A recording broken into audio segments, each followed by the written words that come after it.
Prince Harry's attempt to reclaim his global relevance took a surprising nosedive when Pamela Anderson publicly criticized his tone-deaf remarks at the 2025 Invictus Games, igniting a fierce debate about his place in Canada and the authenticity of his intentions.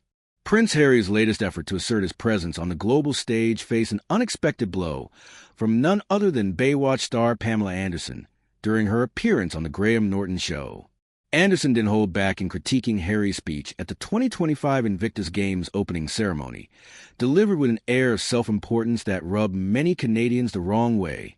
Her sharp dismissal of his claims about finding a home in Vancouver was both biting and impactful, labeling his remarks as tone-deaf and disrespectful to true Canadians. Her statement, "Vancouver is not your home," has sparked renewed scrutiny over Harry's involvement in the Invictus Games, intensifying long-held frustrations regarding his attempts to associate himself with places where he feels unwelcome. What was meant to be a triumphant moment for the Duke of Sussex has devolved into a public relations crisis, as his aspirations for leadership and resilience are overshadowed by the backlash. Once basking in royal privileges, Harry now struggles to garner the same respect without the protective aura of Buckingham Palace. His assertions of feeling at home in Canada drew skepticism, perceived as a desperate bid to claim a connection to a country that has already made it clear it won't subsidize his lifestyle.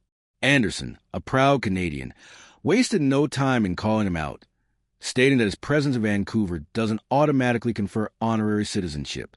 Her candid remarks resonated with many Canadians who have grown weary of Harry's attempts to rebrand himself in their country. Although he and Meghan Markle once sought refuge in Canada before relocating to the U.S., their brief stay left taxpayers frustrated with security costs.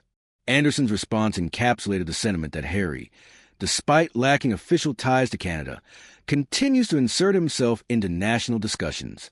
The reaction to Anderson's comments has been explosive, with social media buzzing in response. Many agreed that Harry's speech felt out of touch. One Canadian commentator bluntly noted, "Harry spent a few weeks here in 2020, and now he's talking like he has deep roots in Canada. Give me a break." Others pointed out the irony of a man who once had the world at his feet, now struggling to find acceptance.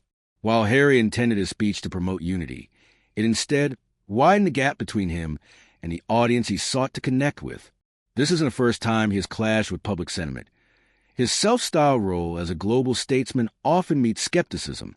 The Invictus Games, an event he once championed, now risks being overshadowed by the controversy surrounding him, leaving even veterans, whom the event aims to honor, expressing fatigue over the ongoing drama.